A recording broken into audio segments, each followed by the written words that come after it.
The warnings were dire. And Frank, we have a long, dangerous stretch of days ahead of us. We do. This is going to be one for the books, as much as 4 inches of rain per hour. And the water level has come up. Harvey's floodwaters left families stranded. I've never seen anything like this before in my life. Homes damaged. The water is coming, and it was coming from all directions. Lives lost. The death toll from Harvey has risen. But in the face of danger, the world witnessed what it meant to be Houston strong. That's what we're all about, us Texans helping each other. That's when a guy came across the street with a canoe and he brought us up to safety to high ground. Thank you, man. Thank you. Hey, thanks for what you're doing. We appreciate it. Tonight, we take a look back to help shape our future. The lessons learned. Harvey was certainly something that we've never faced before. Reducing the risk of future flooding. I think we have to, though, be open to new ideas. Making Houston stronger.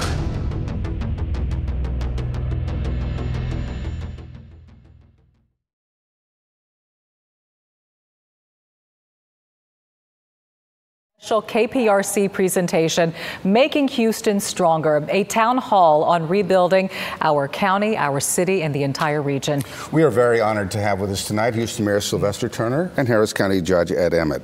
You're going to hear from both of them tonight as we take a closer look at what they've learned from Harvey's devastation 5 months ago, and most importantly, what's being done now to reduce the threat of future flooding. So the format of tonight's town hall is an interactive one, which we know you're going to enjoy because everybody's going to have time to have a voice here. We have Channel 2's Cambrell Marshall, who is standing by. He's going to help out with questions from our live studio audience tonight. Our Keith Garvin is going to gather feedback and questions from our viewers through Facebook and Twitter. So please be sure to use the hashtag Making Houston Stronger. And to be as inclusive as we can, we've also set up a live phone bank to help our viewers who are still in the recovery process tonight. Now here's a live look from Studio B, where volunteers from the city of Houston and from Harris County are ready to take your calls. Our Sion Rhodes is going to be speaking with some of the volunteers a little bit later. Now, if you have questions about financial assistance, the number to call is 713-778-8920. Now, if you need assistance with housing, that number is 713-778-8930. So to begin our town hall, we are going to start with our distinguished guest this evening. Mayor Turner, we're going to give you 1 minute for your opening statement.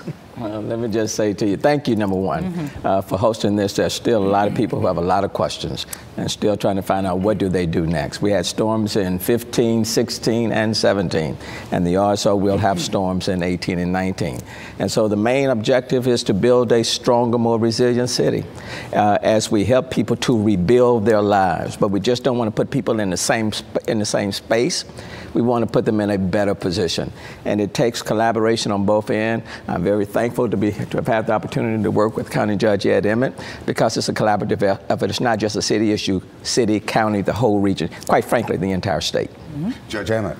Well, when you said your opening statement, I flinched a little bit. I thought, well, it's not a debate. That sounds like a debate. And the fact is, there is no debate between us. There's no debate between the county and city. Everybody understands Harvey changed our lives. And it's great that you're doing this kind of an event because for a long time, I've been worried that the longer we get away from the reigns of Harvey, people forget. Right. And we can't forget. I mean, this has changed what we need to focus on going forward. Flood control, mitigation, and keeping people safe is now job one. No question about it. All right, gentlemen, thank you. We're going to begin now with questions from our audience. Here's Cambrell Marshall to guide us in that process. And I have our first question here from Alpha Shradarian, who is from the Texas Organizing Project, with a question about the recovery process.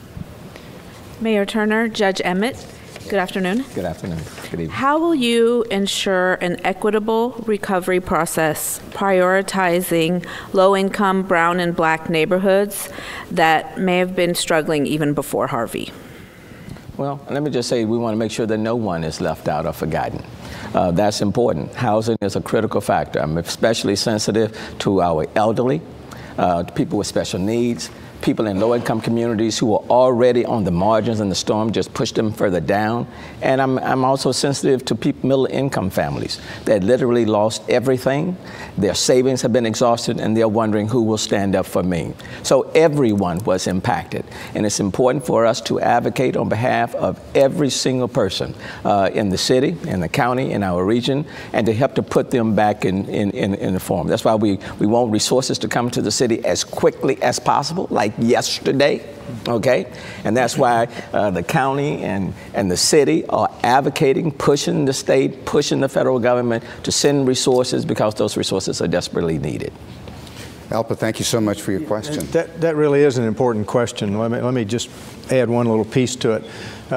Too often, flood control projects are judged on a cost-benefit analysis, cost of the property.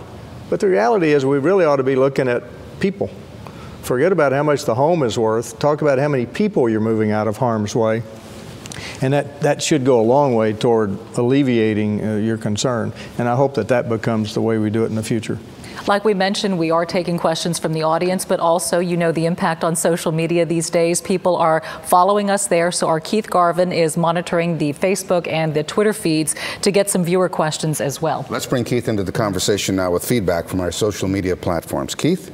Well, Dominic, we've already received several dozen comments and questions on social media because we actually began the conversation about 30 minutes ago. And we've already seen so many questions from folks from even outside of the Houston area, very interested in this topic, interested in this forum tonight.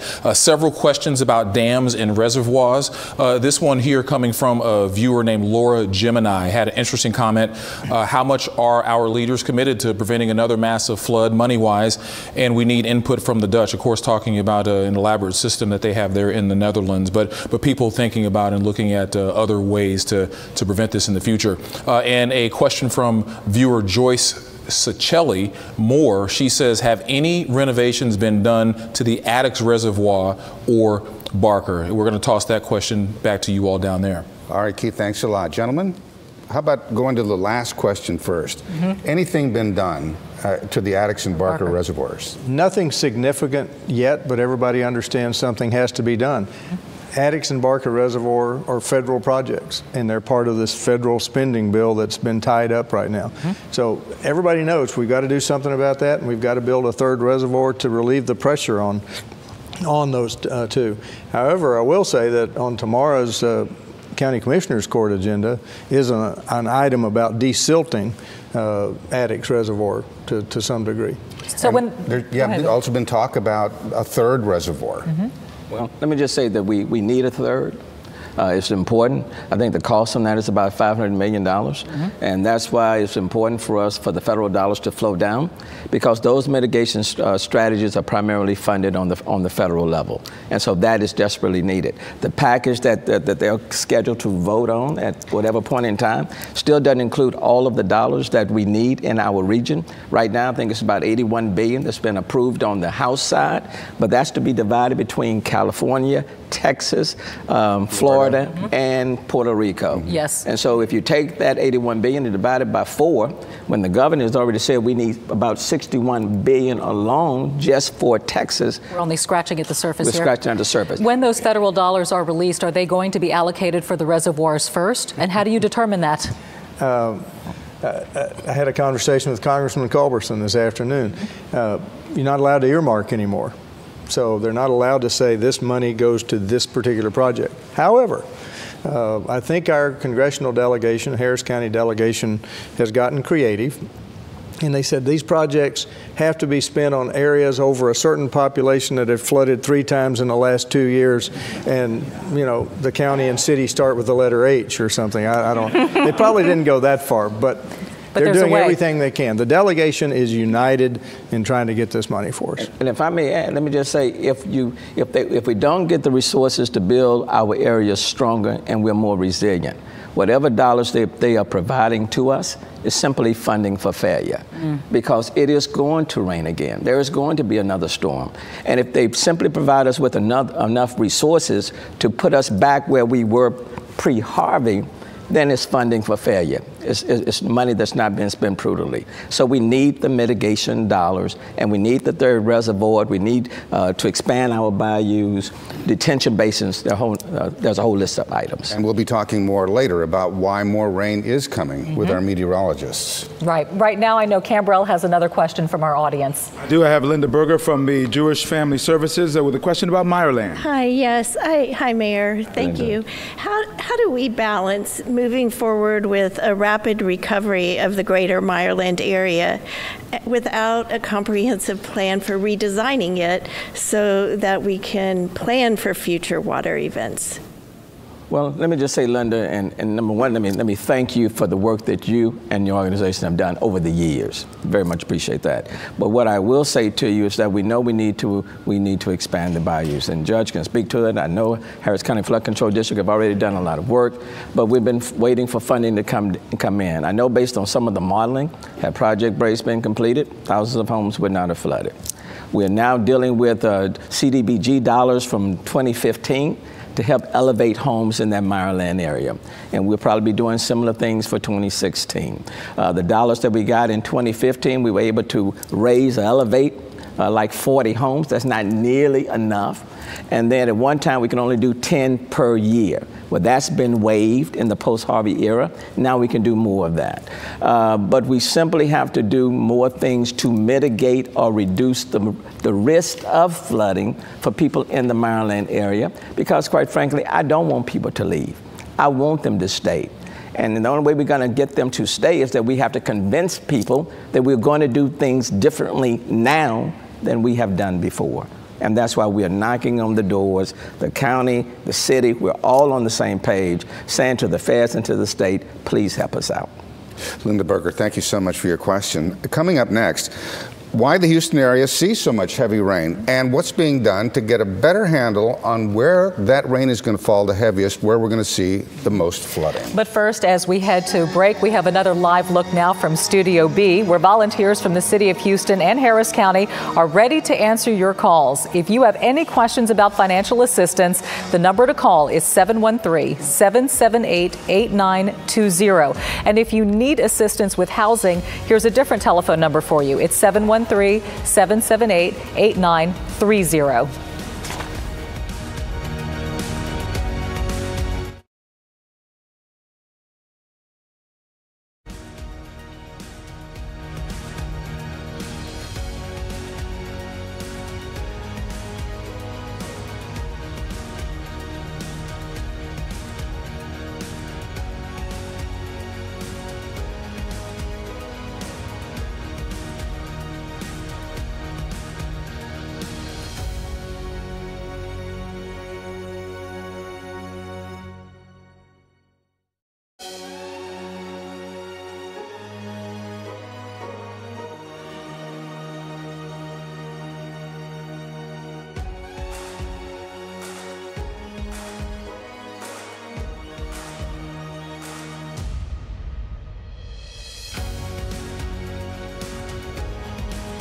Hello, I'm Sion Rhodes, live in Studio B as we continue our KPRC special presentation, Making Houston Stronger, a town hall on rebuilding our region after Harvey. I'm here with volunteers from the city and county. They're here to answer any questions you may have regarding housing help, financial help. We know so many people are still in the rebuilding process after Harvey, and these are the folks who have the answers for you. So again, the number to call, 713-778-8920. That's the number for financial help. For housing assistance, any questions you may have about getting help, finding housing, or rebuilding your home, you can call 713-778-8930. Back to you. All right, Sion, thank you. And as we all know, the weather in Southeast Texas can change on a dime, which really makes forecasting our weather in this region quite tricky. Let's bring in our chief meteorologist, Frank Billingsley. Frank, you know, in spite of the technology that's in place right now, it's really difficult to find out when it's going to rain really, really heavy and where that rain is going to fall. I mean, just look at the difference between Allison and Harvey, for example. Well, and one street over in some neighborhoods, Bill, you're absolutely right. But here's some good news. There is progress, especially from the Harris County Flood Control District. They are working on several projects that are going to improve this situation. All the conditions had to come together perfectly for Harvey to produce the amount of rain and the coverage of the rain that it did. While Harvey may have been the perfect storm, the greater Houston area has seen its fair share of significant flooding in recent years. Memorial Day in 2015, Tax Day in 2016. We've seen this before where we go through these cycles. Jeff Linder is a meteorologist with the Harris County Flood Control District. He explains why we flood so much. A lot of that is due to our climate. We get really big rains here. The second is our topography. We're very flat. Whether it's stubborn thunderstorms or tropical systems. We're going to have to start getting serious here in Harris County and Houston that we live with a flood threat. There are steps being taken to reduce the risk of flooding, like Project Braze in the Meyerland area, widening channels, and creating additional stormwater retention basins. We're also working on a real-time flood forecasting system where we're moving the water through our channels and forecasting in time how high we think the water levels are going to get. The Harris County Flood Control District is also working on a pilot project to see just how good their forecasts can be. And I want to caution everybody that, you know, like meteorology forecasting water, it has some uncertainty too. And something else that the Harris County Flood Control is working on are these real-time flood inundation maps. And those are going to show the extent of where the flooding may occur. So we're working on it, Bill and Dominique. It's far from perfect, but people are out there trying their best. Well, that's good to hear, Frank. Thank you so much. We were talking about these reservoirs earlier in the program, and they're managed by the Army Corps of Engineers, who warned time and time again that what happened during Harvey could happen. Now, we don't want to look back. We want to look ahead. So we invited the Army Corps of Engineers to be on this program, and at first they agreed to, and then we got this message. Because the subject of the program deals with matters that are currently in litigation in federal court, and to which the Army Corps as party were unable to participate within this innovative and informative forum, the United States Army Corps of Engineers is committed to maintaining the safety and security of our reservoir systems and will always strive to work with our local, state, and federal officials to reduce flood risks within our community. Is it safe to say we'll be listening to the Army Corps of Engineers more closely in the future? Well, I think we'll be listening to them, but we'll also be talking to them. Mm-hmm. It's got to go both ways. There's been a fear expressed for a long time that the dams at Addicks and Barker might fail. Mm-hmm. That's not really what happened here at all. Addicks and Barker filled up, and something had to happen with that water. And if the water had gone around the north end of Addicks, then it would have been an uncontrolled release. And that's why it's so important that we know where the old tributaries and the creeks are in that area, so we know where the water is going to go. And so part of this money we've been talking about is not only to shore up Addicks and Barker, it's to make them hold more water, also to get some people out of harm's way that built behind the dam, which you think back about it and go, really? We allowed people to build in a floodway? I mean, a lot of people scratch their heads over that one. Yeah, we all scratch our heads over that. But it's also to find out where's the water in West Harris County going to go. There were tough decisions made during those 4 or 5 nights. The Corps made one, and they've got a lawsuit, and that's why they're not here. But yes, it's got to be a two-way conversation. We've got to talk to the Corps, the people need to talk to the Corps, and the Corps needs to talk to us. Back to that third reservoir, how do you determine the location, the time frame? I know you're waiting on some major dollars here. Well, I don't know. I mean, we know generally the area. I guess another thing that I would add to what the judge had to say, and I agree with every word he said, notice. That's important. You know, people, I think, were just as concerned or just as upset about not getting the notice. Many went to bed or went upstairs, and then in the wee hours of the morning, they would go downstairs and see that water was in their home. So even if, even with the additional release, if we had provided notice, if they had given us notice, or we could have provided notice to the people, that would have made a big difference. Before we get off this, let me jump in because Addicks and Barker get a lot of attention. But you know, folks in Kingwood had that same thing. Middle of the night, release out of Lake Conroe, and they weren't in a floodplain, theoretically. But it was also a release of water, but this time from another dam. It was from another dam. And one of the main issues in Kingwood is that the people in Kingwood do not have representation on the Standard Center board. They want at least 2 representatives on the board. I join with them. I share with them with that, and hopefully that will take place. Let's get to another question from our audience. Cambrell? I have Amy Mobley-Turney here with the League of Women Voters with a question that has to do with early warning. What steps can we take to better utilize technology to increase our early warning capacity for homeowners and for first responders and for public safety personnel? Well, as you heard on the clip, Jeff Lindner and a lot of people are already talking about an early warning system. We just need to do it. And the technology is there, but how do you do it? Do you do it proactively? Do you do it so that people get a notice like an Amber Alert on their phone? Probably, but that's all being worked out, and it's something we need to do. And it's easy to look back and say, well, gee, why weren't we doing that sooner? Harvey changed everybody. There's no question about it. When we had that shooter on the west side on Memorial Drive last year, there was a warning that went out on the so there is a system that exists to provide early warning, correct, Mayor? Well, I think we're certainly trying to utilize all the technology that's readily available. Prior to Hurricane Harvey, for example, there are many people that used the Nextdoor. We've now connected with Nextdoor, which help people to communicate in real time. So whatever technology is readily available, I think we're learning we just have to employ it because people need information in real time. That's right. And the one thing that's by the bedside is the cell phone. Exactly. So if you can get to that, then you can get to people and get them to safety. We have Keith Garvin again monitoring the feeds on both Facebook and Twitter. Keith, what are you hearing? Well, Dominic, we've already received a number of questions and comments. We want to remind the folks at home that if they have any questions or comments, to please submit those to our Facebook page. But one of the comments that we've gotten came from one of our viewers, Lynn Cherkasky Carabina. She said what a lot of people are thinking. She says, in the 40+ years I've lived in Houston, I cannot count the number of devastating floods I have been through. We got a question from viewer Marco A. Almeida. He left this question on our Facebook page. He asks, why do residents need to keep paying for the drainage fees on our water bill if we all know that doesn't work? I'm going to toss that back down to the experts downstairs. All right, Keith, thank you. Mayor? Well, I think that question on drainage fee probably comes to me. Well, the drainage fee, Rebuild Houston, it deals with streets and drainage. Okay, it's not necessarily for flooding. Okay, streets and drainage. Certainly when we're coming to improving our street conditions, addressing potholes and all of that, drainage fee. When it comes to improving drainage within the city of Houston, critically important. But when we are talking about building detention basins that can literally cost hundreds of millions of dollars, that's another item.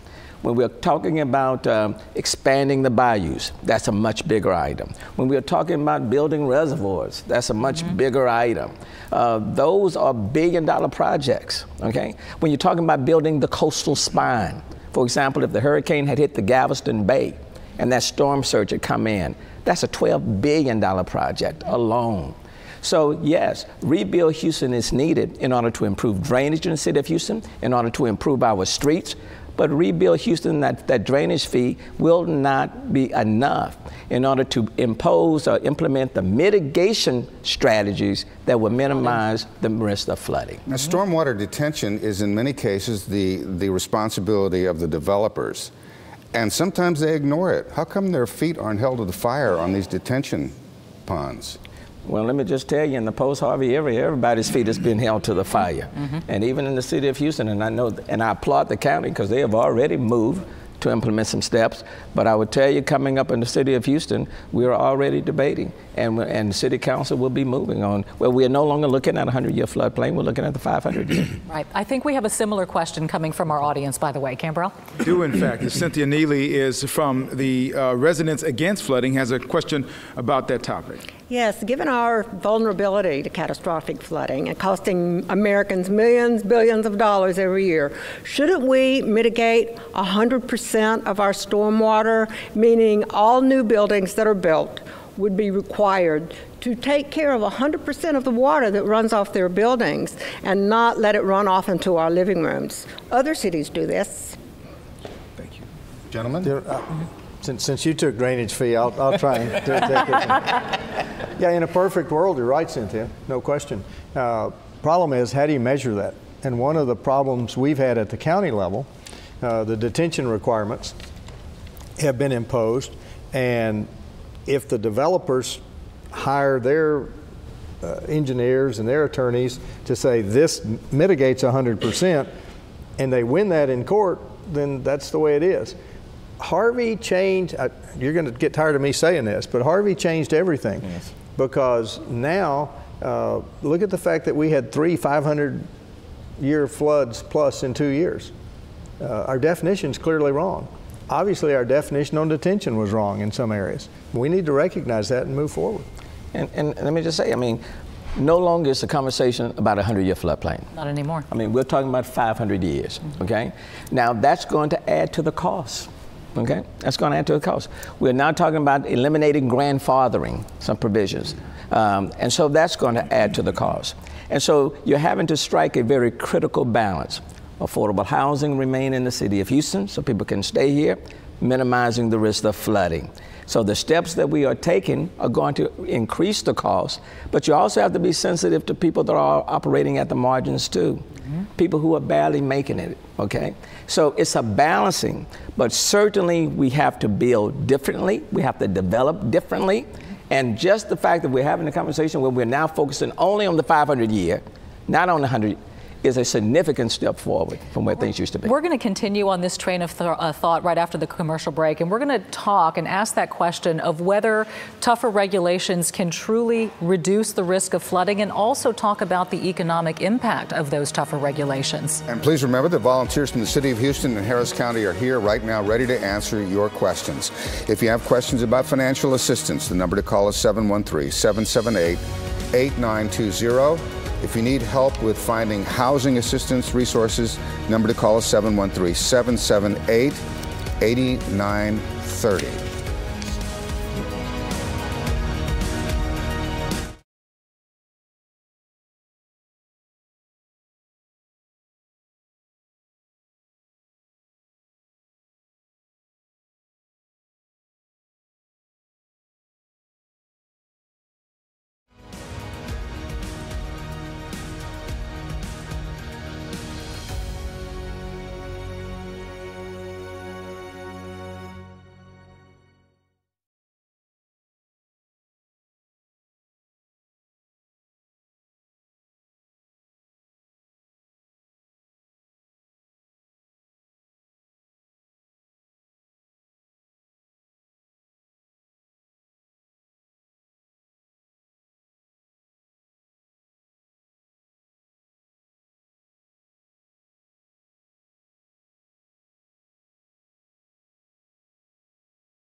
Welcome back now to this KPRC special presentation, Making Houston Stronger, a town hall on rebuilding our region following Hurricane Harvey. Volunteers from the city of Houston and Harris County are answering your calls tonight with questions about financial assistance and housing. Let's check in with Channel 2's Sion Rhodes. She's in our studio right across the way here with all of those volunteers. Hi, Sion. And Dominique, the phones have not stopped ringing. So many people calling, trying to get their questions answered. As you mentioned, we have people from the city, from the county, also Baker Ripley here to help answer those questions. I'm joined now by Frida Villalobos with Baker Ripley. So, Frida, talk to us about some of the help that is still needed after all this time.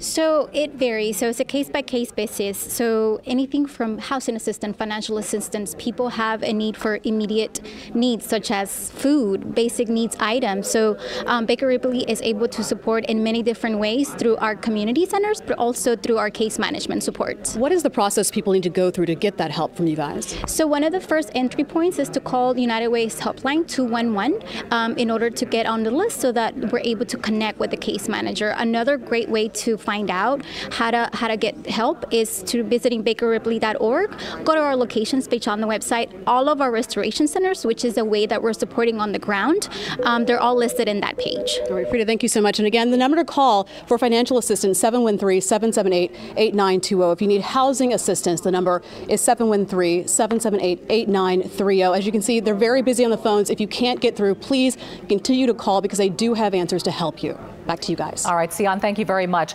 So last week on our news, we told you that the mayor's office announced tougher rules that were meant to reduce the risk of flooding. And this basically follows the county's move in December. With Houston and Harris County growing at such a rapid pace, so many people wanting to move to our area, you face a delicate balance of regulations of these companies, these builders, these contractors, developers, and then also not hurting our economy so that we can bring more people here. Here's Channel 2 investigator Mario Diaz with more on this. We need to really get serious about regulations about flooding and flood-related activities. After not only what we have seen, but endured through Harris County in recent years, it is undoubtedly clear the issue of curbing flooding is not only a priority, but pivotal to the area's growth. From 1990 to 2016, Harris County has surged to become the nation's third largest county with 4.7 million residents, according to the U.S. Census Bureau estimates, Harris County Appraisal District, as well as historical trends. But how will this rapid growth continue moving forward? The unprecedented impact of Harvey now has new construction primarily replaced with reconstruction. And while there are calls for new regulations across the county, there are also concerns it may impact the growth that has allowed Harris County to grow twice as fast as the nation's population over the last quarter century, and thus making the area one of the most economically robust in the nation. Yes, the cost to build in Houston is going to go up. But the investment post-Harvey is going to be not only on the private side, but also on the municipal side. Stephen Costello is the City of Houston Chief Resilience Officer. In layman's terms, he is the city's flood czar. And while he expects construction costs for commercial and residential to rise, it is the construction of the city's infrastructure he is more focused on, as he says it will help curb urban flooding. However, there are challenges. Normally during disaster recovery, it's very difficult to get the federal government to fund resiliency components. Jim Blackburn is the co-director of the Severe Storms Center at Rice University.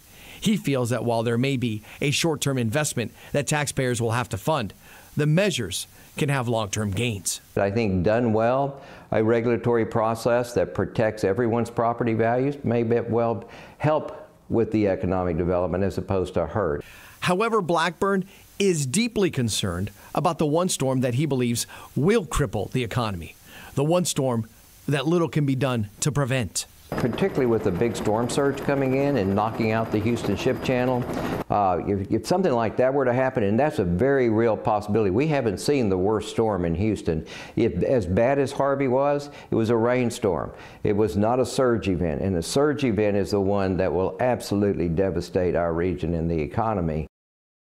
Let's pick up with what Jim Blackburn's saying there about the horrific possibility of the Ship Channel flooding, Mayor.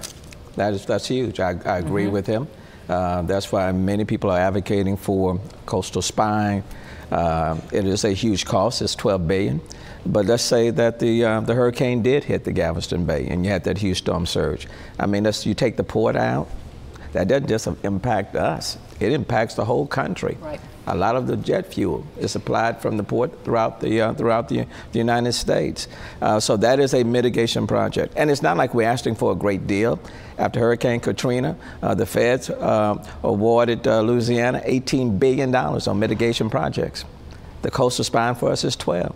We're not asking them to treat us any differently, but just simply treat us with the same level of respect and appreciation. What about, we've been talking about new development. What about, for instance, the Pinecrest Golf Course, that area off of Gessner and Clay? And that's an area that took a really big hit during Harvey. So as we talk about these new developments, are developers themselves going to be held now to a different standard, a higher standard when it comes to completing projects, knowing what might and probably will happen in the future? Yeah, I think there's no question that they will. But back to the original question, are new regulations going to cause an economic, impose an economic cost? I think not doing them would impose a much larger economic cost, because we have to look at the perception. We're in competition with other cities, other counties all over the country, all over the world. And if we're perceived as this flood-prone area, then who's coming? That's a negative. So the fact that the county and the city are stepping up and saying, you know what, we've got to change the way we do things, I think it's a plus. Will it cost a little more to build? Yeah. But would you rather pay a little bit more for something and not be flooded? I think so. How do you fight developers that try to skirt the system then? So far, I will say I've not had a single negative comment come back at us. Because each time there have been efforts to increase their responsibility, they file lawsuits and win in court, as you pointed out just a minute ago. Yeah, but I think, look, the reality is setting in is that we're in the post-Harvey era. We simply cannot continue to do the same thing that we've done in the past and expect things to improve. Right now, we still have over 4,000 people in hotels. We have thousands of people that are in homes that still are without sheetrock and without insulation, and they're waiting on FEMA and the federal government to step in. Thousands. And so if we don't rebuild, I agree wholeheartedly with the judge. It's not good for business. It's not good for people who live here. We need to be a stronger, resilient city, and people need to see that we're being transformative. So we've got to do things differently. If you keep things the same, then the cost will be high and people will be out of their homes. And so you can increase the cost, but you mitigate the risk of flooding and everyone benefits. Right. Absolutely. Right. We have Cambrell in the audience with another question. Speaking of homes and realty, Ed Wolf, a realty here. What's your question? Hi, I was wanting to know more about, with the Houston area having 8+ counties represented, with a regional plan, could we not have a more significant voice at the state, local, and federal level? And could we work together to develop a plan to solve the flooding issues? That's right down your alley, Judge. That was part of my 15-point plan. When I suggested that we approach flooding regionally, it's common sense. Floodwaters don't pay any attention to city limits or county boundaries. They just don't. Some people flint. They said, oh, no, we don't want a regional authority. Well, there's another way to do it, too. Houston-Galveston Area Council has a Transportation Policy Council where all the money that comes in for transportation projects, all the counties, the cities are all represented, and they decide which are the priorities, where should that money go. We could do the same thing with flooding, and we should. That will take legislation. And there's one thing that I can assure you, the mayor and I and members of city council and county commissioners and everybody are going to be one voice going to the legislature come next session and say, this is what needs to happen. We need your help. We don't need you to be talking about limiting local government and what we can do. We need you to help us with flooding. Go ahead. I'm sorry. No, I was simply going to say that you will see the county and the city of Houston in lockstep moving in the same direction. And look, and coming from different party affiliation, but Harvey has done what many people and elected officials couldn't do. United us and eliminated division. So I'll be right there with you, Judge, along with members of City Council, because things have to be done differently. We're talking about the state level here. How's it working out with the congressional delegation and meeting with them to try to get some of this money down here? and they've been supportive. I certainly talked with Senator Cornyn and some of the others on last week. You know, they have been supportive. I think what we recognize is that it's not just our delegations that will be doing the voting, but representatives from the other 49 states. And so we just can't talk to our own people. We have to talk to representatives coming from other states, states like New Jersey and Louisiana and all of these other people who have also had to face natural disasters or man-made disasters, but it has to be a collective effort. So we just can't talk to our own congressional delegation. We have to reach out and talk to the others as well. And the folks in the city of Houston probably need to do the same, because every project that you mentioned to remedy the problem is $1 billion figure, multiple billions of dollars. And so we as citizens probably need to reach out to our elected officials to have that voice heard in Washington as well. Let's get back to Cambrell and question from the audience. Cambrell? Oh, I think we're heading up to Keith. Going to Keith. Yes, okay. We've got a digital question. Right. Keith? That's right, Bill, Dominique. You know, development obviously has been a big question, a big concern over the last 30 minutes or so. It's a big topic for folks on social media as well. This question from Jimmy Lapine. Jimmy, I hope I got your last name right there. And Jimmy asks, why do the city and counties consistently let developers develop anything they want wherever they want? More concrete equals less natural absorption. Back to you guys. All right, so I think you're going to answer that question by saying that this is after Harvey. We're not going to be allowing that kind of thing anymore. Well, and I don't think we did before Harvey. Did we do enough before Harvey? No. But people couldn't develop anywhere, anytime. There were regulations, but the regulations were largely based on a 100-year floodplain. And as we've all said, that's no longer applicable. All right, well, still to come, billions of dollars in disaster relief are still tied up in Washington, D.C., as we've heard from both the mayor and the county judge.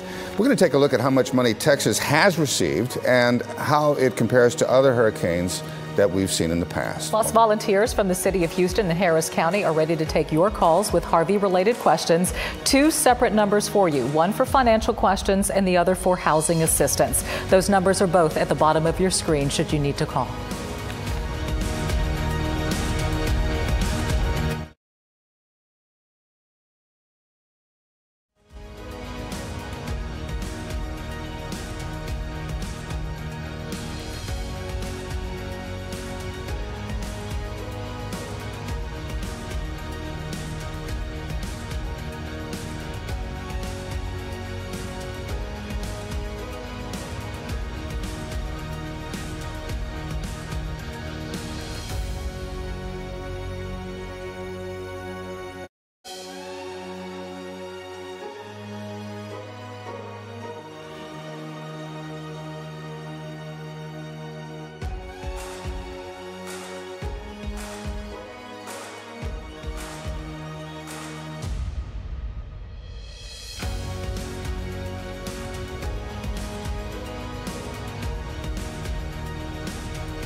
Welcome back.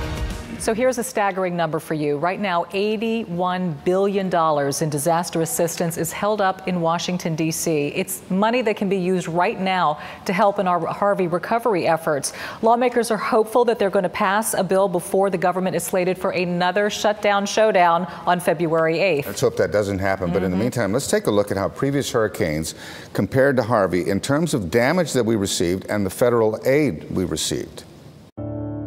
In 2005, Hurricane Katrina left behind a whopping $161 billion in economic damage, making it the costliest storm to hit the United States. The federal government paid out more than $114 billion in recovery. In 2012, Sandy caused more than $70 billion in devastation. The feds paid out $56 billion in relief funds. One of the most recent storms to impact Houston, Hurricane Ike, caused nearly $35 billion in damage when it struck the upper Texas coast in 2008. Washington paid out nearly $13 billion in aid. The price tag was nearly $24 billion after Hurricane Rita hit in 2005. Uncle Sam allocated $9 billion following that storm. In a report released this month, the National Hurricane Center says the devastation from Hurricane Harvey stands at $125 billion, second only to Katrina. Texas has already received 2 waves of payments from Uncle Sam for Harvey relief, totaling $51 billion. U.S. Senator Ted Cruz is hopeful more money will be on the way. We need to make sure that Texas gets our fair share. Given the magnitude of the damage here in Texas, we need to make sure those resources are directed to where there was real and serious hurricane damage. So I just heard myself say that we've gotten $51 billion. Have we? And where's it gone? Well, a lot of those dollars, I guess, have gone to individual assistance, people who applied directly through FEMA and have been reimbursed. But none of it's gone towards mitigation. No, the mitigation dollars have yet to arrive. So none of these projects that you've mentioned that we needed have received any funding? They have not received any funding. And please bear in mind, of the $81 billion that we are talking about, let's say $81 billion for California, Texas, Florida, and Puerto Rico combined. So you're not going to get Texas to $100 billion when you got $81 billion and you're going to divide it in 4 ways. And Puerto Rico may get the largest, what I'm hearing is that Puerto Rico may get the largest chunk of those dollars. But in terms of the mitigation strategies, the reservoirs that we've been talking about, widening the bayous, being able to raise these homes, buyout monies, the coastal spine, detention basins, we have yet to see those dollars. And not even factoring in housing, too. Yeah, I think it's important. Let's not confuse damage and reimbursement for damage. Right. As opposed to what we need to do to prevent this from the future. I went to Bel Air High School. Meyerland didn't used to flood. It's flooded 3 times in the last couple of years. That's right. That shouldn't happen. The Braze project has been slowly working its way to completion. But we have 4 projects right now that are ready to go. They could be finished. And if I could turn to Russ Poppy, who's director of Harris County Flood Control District, how much would it take to complete Braze, Hunting, White Oak, and Clear Creek? Those are 4 that are, I hate to use the term shovel ready, but all we need is the check from the federal government. That's right, Judge, and we're not calling them shovel ready, we're calling them construction ready because we've actually made construction progress on all 4 of those projects. That's Clear Creek, Braze Bayou, White Oak Bayou, and Hunting Bayou. And we made progress on all of those, but as you mentioned, there's still work to be done, and we're around $550 to $600 million right now to complete those 4 projects. But we know undoubtedly, looking at the future conditions once those projects are completed, you know, close to 20,000 homes would benefit from those projects being completed. So we need to do that. And I don't need to tell anybody that we're 4 or 5 months away from hurricane season. That's right. Yeah. You know the old saying, the squeaky wheel gets the grease. We need to squeak, is what it sounds like. That's been part of our problem, is that we do not complain. We don't whine. We are a can-do city. We are Houston strong. We're standing strong. The Astros won the World Series. They saw 1 million people out on the streets. The lights are on. And so they assume in Houston, Harris County, everything is fine because we haven't complained. But people need to be sending to Congress and others pictures of their homes without insulation. That's right. Without the sheetrock. They need to see because the damage is behind the walls. It's not on the streets. when they see that the county and the city picked up that debris in record time, they were saying, wow. The lights were on a week after the storm. The zoo was open on that Friday. Yeah. So Houstonians, people from Harris County, we are not complainers. We don't whine. We have a can-do spirit. And so in D.C., they look down, they see Houston, they see Texas, they say, oh, they're doing okay. Yeah, but the souls of families are suffering. They're suffering because they're displaced, they're not in their homes. Life has become much more difficult because of what has taken place. And so in this vein, we are encouraging you to reach out. Let your voice be heard in Austin, in Washington, to get disaster relief funding here. Right now on click2houston.com, you will find a list of elected leaders provided for you and ways to contact them. So we want to make it easy for you to find your elected leader. It's under the Making Houston Stronger tab of the homepage. Again, click2houston.com. Just look for the links. We do have to speak up. Cambrell? I have Shauna Roy from the Buckner Family Hope Center with a question about nonprofits. Yes. So at Buckner, I represent one of probably hundreds of organizations throughout the city who have worked tirelessly and used up many of our own operational resources to provide help in our communities. So my question is there a plan to better organize or better centralize the efforts of organizations like us who are trying to gather the same resources and provide the same help locally in our communities?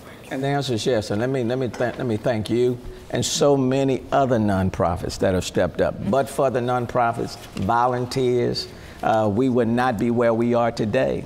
One of the benefits of the local relief fund between the county and the city is that those dollars have gone to nonprofits. About $68 million have already been awarded to about 48 nonprofits, and there are additional dollars that will be flowing.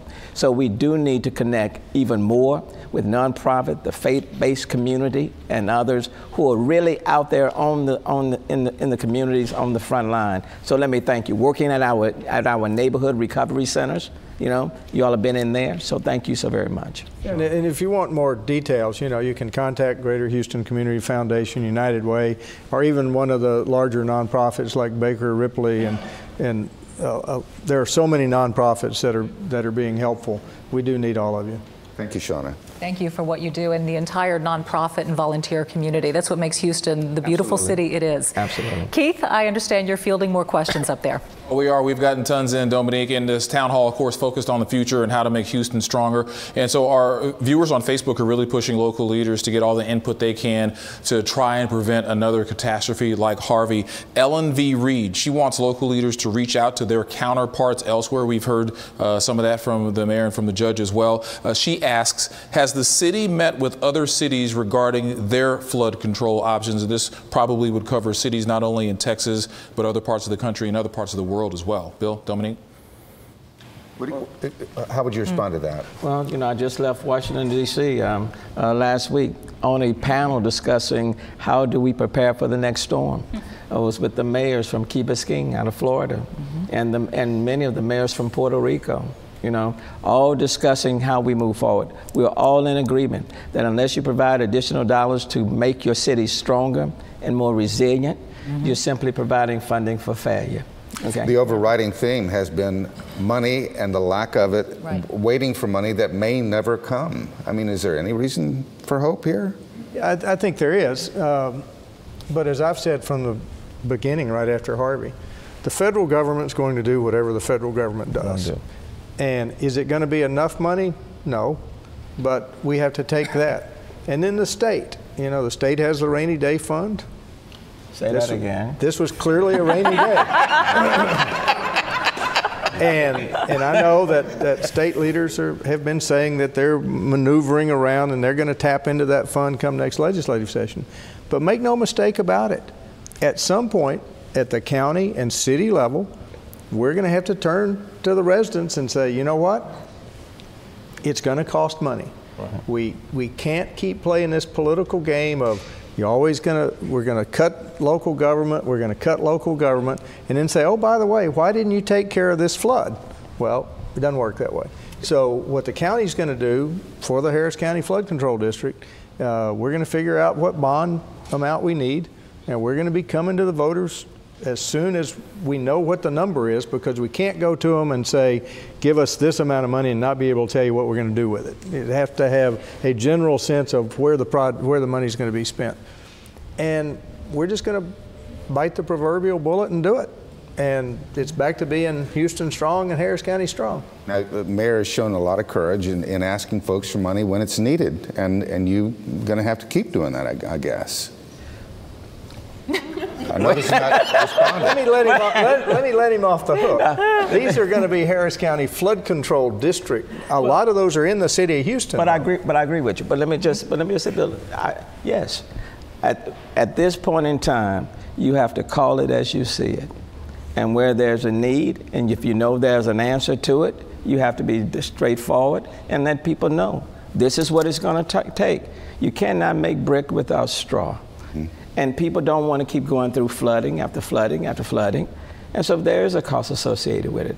I'm very, very hopeful because the people are the employers. We are employees. We work for you. The same on the state level. They're elected officials, but they work for the people. And on the congressional level. And so if the people demand it, it will happen. Just like now, we're talking about a 500-year flood. Mm-hmm. The times demand it, okay? So, but I do think it's our responsibility to be genuine, to call it as we see it. A ball is a ball, a strike is a strike. Sometimes people will agree with you, sometimes they won't. But we do have to tell people the truth and let the chips fall where they may. Mm-hmm. That sounds like a beautiful closing statement. Unfortunately, you still have one coming. So why don't we start, Judge, with you? Sorry, Mayor. Get another closing statement ready. Okay. You know, I'm glad we spent this hour. We could have spent days, and in fact, we have spent days. But we're all in this together. You know, I remember sitting there Friday night at Transtar, waiting for the rains to begin. And then Saturday night, and I asked, did Meyerland flood? And I was told no, and I went, oh, wow, thank goodness. Yeah, then Sunday came and it all changed. This impacted our entire county, it impacted our entire region. But having said that, it still wasn't a high percentage of people that were impacted. We can't let those who were not impacted forget, because there are still too many people out there displaced, and there are too many people in harm's way. We cannot let this happen again. That's what tonight is all about. Mayor, going into your closing statement, we have a legislature that only meets for a few months every other year, every 2 years. Could we use a special session here to address these problems? Will you call for one? And the answer is yes. And there needs to be a special session because the skies are not going to wait until 2019. You know, in 2016, it flooded on April 17 of 2016. And then we had the Memorial Day flood in 2015. And all of us have to operate with a degree of urgency. We have to act like we understand what people are going through. And you can't tell people to build in the same spot if we can't tell them we're going to do things differently. Correct. For all of us, this is a defining moment. How we respond to it, all of us will be judged by our actions. And so Harvey has come, but another Harvey will come again. And we have to operate with a sense of urgency. We have too many people, elderly, people with special needs, people who are poor, already on the margins, middle-income families. They are relying on us to step up to the plate and do what we know to be right now. That felt like a strong closing statement to me. Thank you so much. Yes, thank you very, very much. We appreciate you being with us for this town hall. We concluded here on air, but we are not done yet. We're going to now move it over to social media. So you at home, thank you so much for watching. We would ask you now to head to the KPRC Facebook page and join the discussion there. Thank you all so much for being with us tonight. Thank you. Thank you.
And hello, I'm Sion Rhodes with Channel 2 News. We are continuing our KPRC special presentation, Making Houston Stronger, Rebuilding our Nation, our Houston rather, after Harvey.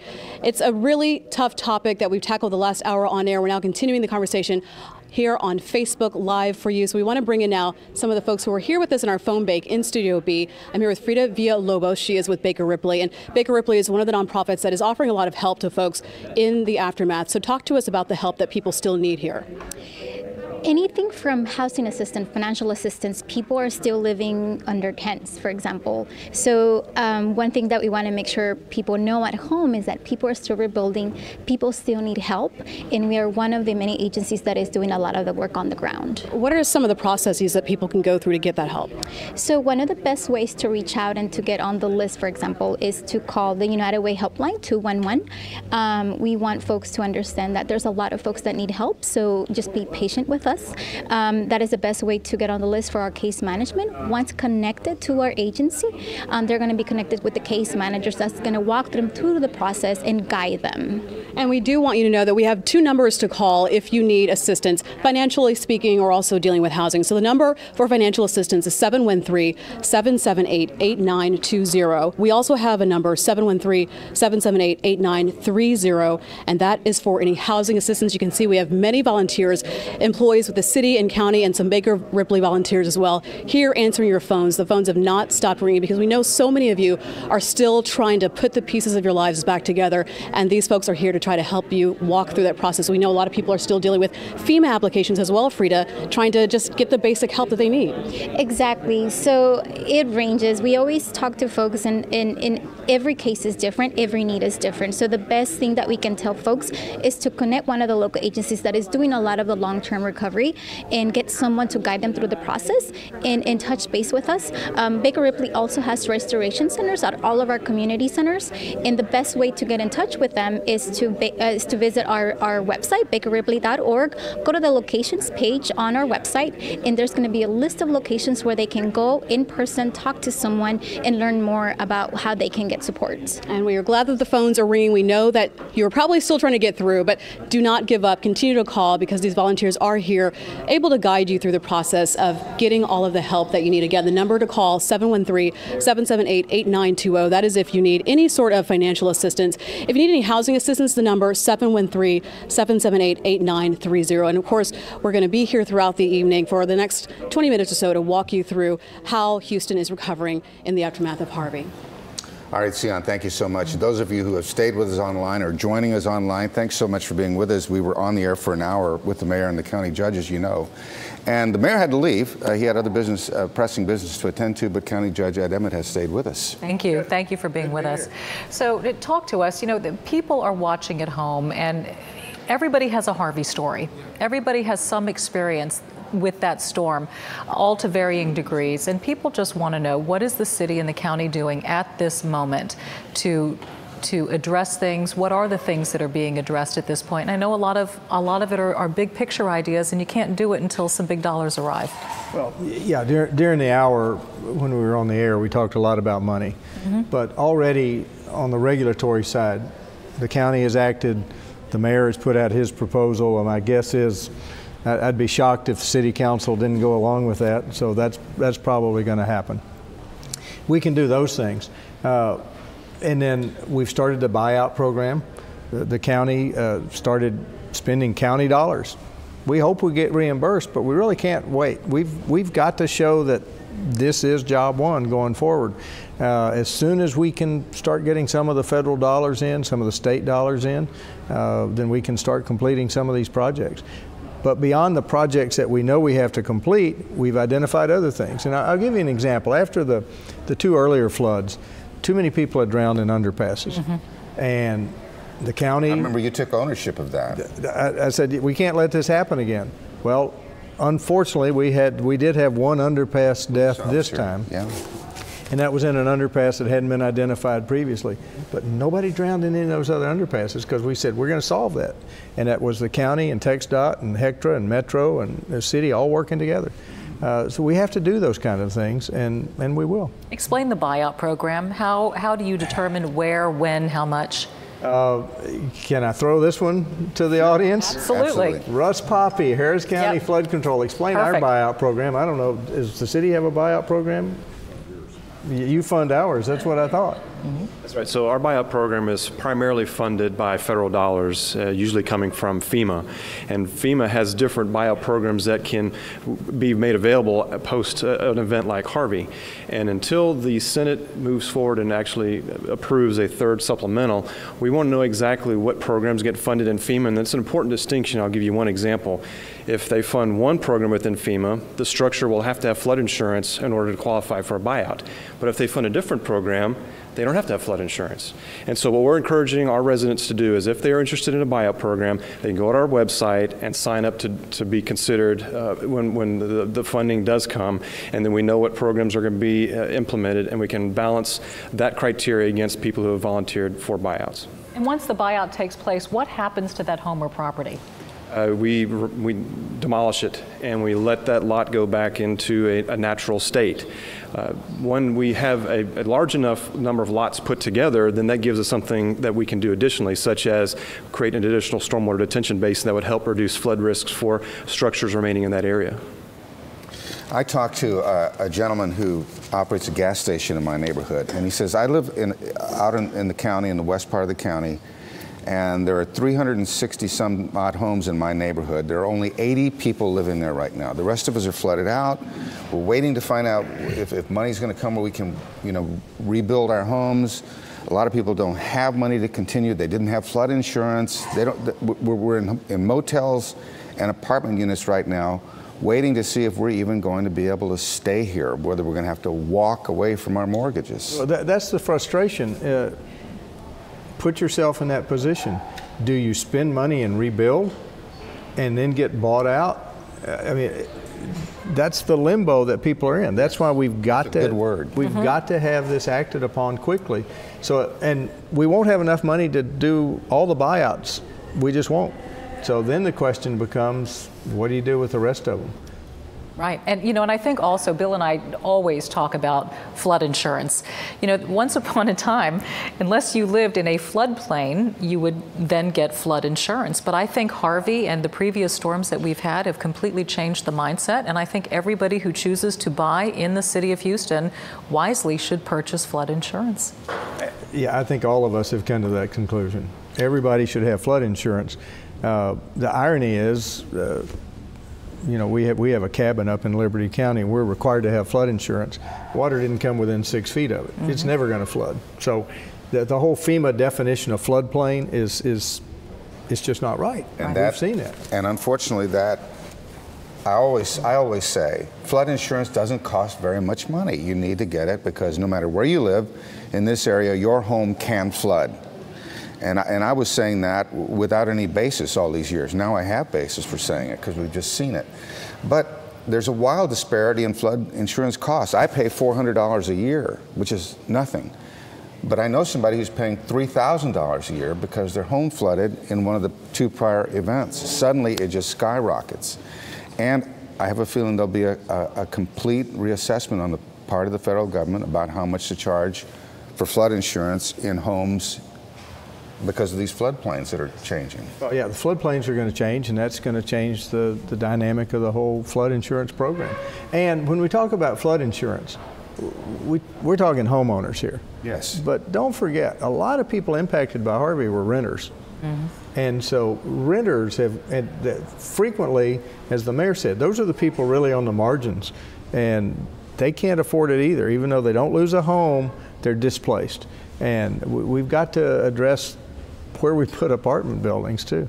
I'm really curious about Meyerland, the neighborhood where you grew up, and boy, I mean, that area has been a bullseye for flooding. And you see the new construction that's taking place, and they are elevating. I mean, they are really elevating these new homes. It looks more like Galveston Island Correct. than Meyerland. And so you're going to have these homes that are built way up high next to homes that are not occupied or not occupied. How is a community going to do this? Well, we've seen it before. We saw it in Braves Heights, for example, following Allison. There are homes that are built up and there are homes that are still the way they were. A lot of those lower homes, the original homes, were pretty well destroyed by Harvey, though. So I think you're going to see nearly all of them built Everything up go up. forward. Yeah. As we go to Cambrell for a question from the audience, I'll say something wildly unpopular. I'm sorry Marvin Zindler is gone because he lived in Meyerland, and I think he'd be very useful right now. Go ahead, Cambrell. The spirit of Marvin is useful right now. That's right. He's there. I've got Heather DeChone here, and she has a question. She's a social worker. She has a question about something I know that's near and dear to your heart. Mental health. Good evening. Yes, absolutely. We've talked a lot about resilience, and we've talked about mitigation with regards to the land and homes. I'm really interested in terms of the people and some of our most vulnerable, which are children. This was highly traumatic. They lost their homes, they lost their schools. What are we doing as a community, both government and citizens, to help those children? If you're referring to their mental health, boy, I could spend a long time talking about mental health in the state of Texas. We're way behind. We need to get much, much better. But I know, there's an organization, Communities in Schools, that's active. A lot of these nonprofits, when they talk about long-term case management, a lot of that is geared toward providing mental health services. But we can do so much more. I mean, mental health has obviously been a passion of mine for a long time. And when you look at the fact that the state of Texas is ranked 48th in terms of per capita spending, and this last legislative session, one of the state senators said, we don't need mental health in schools. And it's the most horrifying statement I think I've ever heard, because I also chair the juvenile board. And if you don't deal with mental health when it first appears, or mental issues when they first appear, then you're going to get to deal with it all the way through. We've got to integrate mental health into the total health care of our community. And Harvey's just another point of reference that makes us realize that. One of the most impactful stories I saw in our air, and we talked about it too, our Leaf for Lisi followed a family who was flooded out of their home. They're now living in an apartment. They are much farther away from their schools, from their places of work. So now they have added on so much more time in traffic, in trying to get people to and fro. And while they're maneuvering, they're also dealing with the bank, with getting their money, with getting, funded for repairs, and everything is getting drawn out. And the stress and the impact on this one family really brought that story home, because it's so much more than seeing a house with water in it and a family packing up their bags and leaving. That is the story that's been going on now for 5 months of people who are exhausted. And that plays into what you're talking about. Where do these families go for just an outlet? 5 months of unbearable stress that a lot of people are facing in our community. There are tremendous nonprofits, and they have to seek them. And they have to seek them. Yeah. And the one that's gotten a lot of notoriety, rightfully so, is Baker Ripley. But there are so many others that are out there that are providing the same kind of services. Call United Way. Ask for help. If you feel like you need mental health help, make the call. We have our flood czar here, as it were, Steve Costello. Sienna? I was just in the phone bank, and a lot of people asking about how we can prevent this from happening again. You were appointed flood czar well before Harvey. Talk to us about what's being done to stop this. So publicly, when I'm out talking about flood, Cambrell, yeah, well, could you walk up with your mic, Cambrell? I don't think that was... to the community that there's a separation of duties. The city is responsible for water from rooftop to the bayou, and then the county is responsible from the bayou to the bay. However, as a homeowner, when you have water in your house, you don't really care about separation of duties. You want to make sure all agencies are working together. And that was pretty evident tonight, that the mayor and the judge are sitting here talking collectively about a joint effort to try to solve problems. And it really boils down to increased capacity. It really boils down to investment in infrastructure. I'm an engineer. We keep saying, we've been saying it for many, many years, we have to invest in infrastructure because it's the foundation of our community. So to prevent a devastating event like Harvey, we'll never prevent the actual rainfall from occurring, but what we can do is mitigate its effects, and that's really what this discussion is about. And working together, both agencies, that's what we'll be doing. Thank you. Thank you. Let me give you an example following up on that. The mayor was asked about the drainage fee and what that's going to, and he talked about drainage on streets. Braes Heights, as I mentioned earlier. Our daughter and her family were taken out by boat. The next day, the streets were clear. So it sounds almost silly to say we actually have pretty good drainage, but it got overwhelmed in Harvey. And you're right about that. Areas that had flooded in an unusual flood event in 2009 after Hurricane Ike didn't flood during Harvey. I mean, it was just the weirdest thing about how that happened. But then excuse me one thing, Dominique.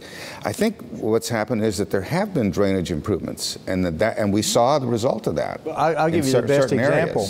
The whole Sims Bayou watershed, no flooding, because that project has been done. I'm looking at Russ Poppy again. We need to make sure that we do that on Braes and on Hunting and on Clear Creek and on White Oak. Sims Bayou, I've been here 43 years, and Sims Bayou was the perennial flooding area. All those homes were bought out, parks were built, et cetera. But you're right, the flooding has mitigated there because there was a focus on it for many years.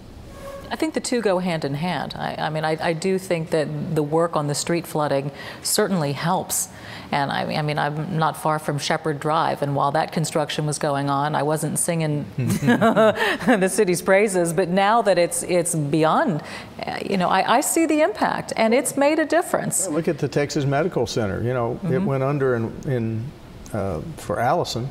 And all those improvements on Kirby, yeah, I cursed those improvements just like you did the ones on Shepherd. But it didn't flood this time. That's right. It does help. It does help. Cambrell, do you have a question? I don't, but Michael Huffmeister does. Hi, Michael. Judge Emmett, good evening. I want to explore a bit about one of the points that's been raised in improving capacity of the bayous. It perhaps is a finer point that when we raise our standard to the 500-year floodplain, that elevation difference in many places is not so distinct, maybe a foot or 18 inches over the 100-year floodplain. But in areas in proximity to the bayou, particularly those that have constraints in capacity, that difference can be 3 or 4 feet, which is profound since most of the city was built to the 100-year floodplain design. The question is, will we be attacking the conveyance side of that equation to bring those areas to a similar standard that we see in most of the rest of the city, where the difference between the 500-year and the 100-year is a smaller amount, 1.5 feet. So on Braes, on Hunting, on one you haven't mentioned, Buffalo Bayou, are areas that need attention with respect to conveyance. How will that be addressed? Yeah, clearly conveyance is the mission of the Harris County Flood Control District. And the ones you mentioned, I won't put Russ Poppy back on the spot again, but if you talk about Buffalo, there's a special issue on Buffalo Bayou, and that is it's privately owned along a large stretch of it. And if you want to go to those homeowners in all those memorial villages and places like that and say, oh, by the way, we want to take your backyard, it gets a little bit dicey. You've just said something I'm hearing for the very first time, that the bayou is privately owned. That's correct. Can you enlighten us? Cambrell, Steve, you want to do it? No, it's true. So we have limited rights-of-way, if any, contiguous rights-of-way along Buffalo Bayou, primarily between Beltway 8 and Shepherd Drive. And if I understand correctly, I mean, that's a lot of the perception is that this is sort of the bottleneck because, again, it's a very natural section of Buffalo Bayou. And so it's very wooded. There's a lot of environmental value that's there. And so Judge is right. I mean, in order for us to go and look at increasing conveyance through there, it's not only the construction cost, it's land acquisition, so we actually have the property rights to build on public property, and then environmental mitigation. And those are going to be very big ticket dollar amounts. You're talking about one of the most expensive areas in the city of Houston. And eminent domain. And many of those Unless homes, they're willing sellers, that's correct. That's right. Yes. And many of those homes, hundreds of them, flooded. If not during the initial event of Harvey, then after the release of water from the reservoirs. So they would at least have some incentive to have conveyance through that area. Well, this is... I'm now reading more about flooding and mitigation than I ever anticipated I would read. But what you're going to find, I think, with a lot of people who flooded when the gates were opened on Addicks and Barker, is that they're going to assume that that's never going to happen again because we're going to improve Addicks and Barker to where they won't have to open the gates. And so they'll be reluctant. I understand that we have Jeff Linder in the audience here. There he is. There he is. Yeah, you must be champing at the bit here. You've been listening to this for a little over an hour now, Jeff. What do you think is the important thing that people need to take away at this point? One thing we've talked about a lot of, we need funding and we need that. We also need education.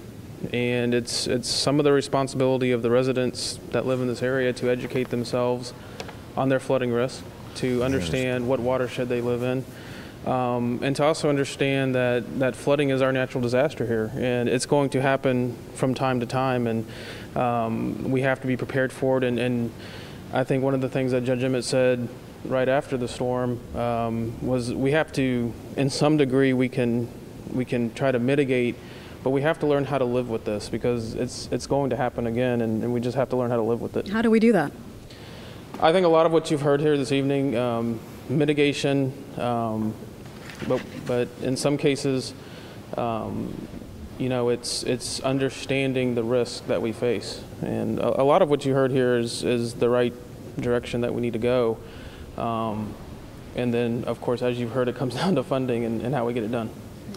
Jeff, during the storm, you, along with the county judge and mayor, worked 24/7. And a lot of people noticed that. And for some reason, they focused on the amount of work you were putting in, and money was raised to send you on vacation. You couldn't really take the money, so we understand you distributed it somehow. Can you tell us about that? Yeah, the GoFundMe funds have been distributed to the flood victims, and it was going into neighborhoods and knocking on the door and passing out the money. And yourself? Mm-hmm, absolutely. And what kind of reaction did you get? People are very grateful, and you know, just to be clear, I'm just a vehicle that did that. The citizens of this region raised this money, and from the folks that received it, about 32 individual families received it. Back to everybody that helped raise it, they are very grateful for that. Thank you for all that you've done. Thank you. And especially your time during a very frightening storm when people were hanging to every word that came from you. They came from you. They were making decisions on what to do with their lives, their Certainly, families, their property. Our county judge and our mayor deserve a great deal of thanks as well. Mm-hmm. I mean, it was yeoman's work you put in, both of you. Well, I don't know if you've seen our emergency operations center or not, but it's seen it on television a lot. Well, you know, we had probably 500 or 600 people in that emergency operations center, and they're all professionals. And one of the takeaways I remember so clearly, you know, on the Friday afternoon when my main decision was whether or not to cancel the Coldplay concert at NRG. True, that was the tough decision that night. Tornadoes were going up through northwest Harris County. Mm-hmm. And I'm down on the floor of the EOC, and the deputy constable is looking at the screen, and he goes, that's my house. Oh my God. Yeah. And he went back to work. And there were people like that. We had people in that EOC who got word that their homes were flooded, their families were gone, their dogs were missing, all this stuff, and they just kept working. Right. Those are the people. And the folks that actually went out in the water and rescued folks. Mm-hmm. Those first responders, the private citizens, those are the real Harvey heroes. Mm-hmm. No question about it. That's a story we hadn't heard. Thank you for sharing it with us. Thank you. You know, we've received so many comments and questions from Facebook, and I don't know if anybody can tackle this or even wants to, but the question was about the Red Cross, and there seems to be a lot of frustration about the Red Cross, the money raised. This person says, you know, it seemed like the only help was coming from J.J. Watt. Okay, I'm not shy, so I'll go ahead and take that on. The Red Cross does some good things, but they are a voluntary organization. And so in the height of a crisis, their volunteers couldn't get out any better than anybody else could. They didn't have trucks. They couldn't couldn't stand up the shelters. And I got to say, it was a little bit galling to where we had to provide the trucks, we had to provide the drivers, And every time you turned on the television, they're raising money. A ton of money. And I'm going, well, wait a minute. Shouldn't some of that money be going to these local nonprofits that are actually doing the work? So yeah, I think there is a little bit of hard feeling there. And it's nothing against the volunteers of Red Cross, but they need to do what they can do. And in the actual crisis itself, they're not a very helpful organization. When we wanted to stand up NRG Center, you know, I went to Baker Ripley, and 5.5 hours later, they had a center set up for 10,000 people, local grocery store, HEB, pharmacies, everything was supplied. We need to make sure we got that in the future. Those are the people you need to be in the foxhole with. Well, and that also begs the question, should we, the media, be directing people to donating to different organizations? Yes, is the answer to that. And so that's an important discussion to have, because it's food for thought for us, and it will make us also rethink the phone banks that we hold and where we tell people to donate. Absolutely. I must say that I was doing this a lot when y'all were doing the phone bank for the Red Cross. Okay. Yeah. Little did we know. Right. I mean, we thought we were doing a good thing. You know, while you're talking about standing up NRG, you brought in Bill White and your predecessor, Robert Eccles, to help with that. And you know, that it struck me at the time as a pretty courageous thing to do. To bring in that kind of help? I mean, and not say, well, I can do it, but to say I need help. Well, you know, those two had been through Katrina. I mean, you know, they knew about those operations. I will say that they both said yes. Unfortunately, Mayor White's home was flooded, and he was in dire circumstances himself. But if you don't listen to the advice of people who have done it, then I'm sorry, you're just being stupid. I mean, you need to reach out to people who have gone through these kind of things before. During our town hall, we were directing people to our website, clicktohouston.com, because we have provided links for them to be able to reach out to their Congress members, because what we have concluded during this hour and a half,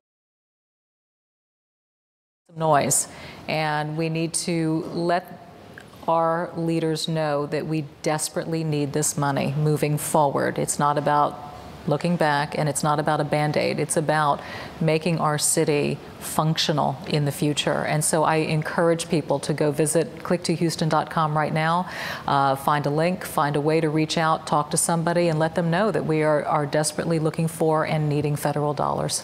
This has been an extension of our 1-hour live town hall meeting that began at 7 o'clock this evening. We've continued here on our KPRC Facebook page. We're about to conclude.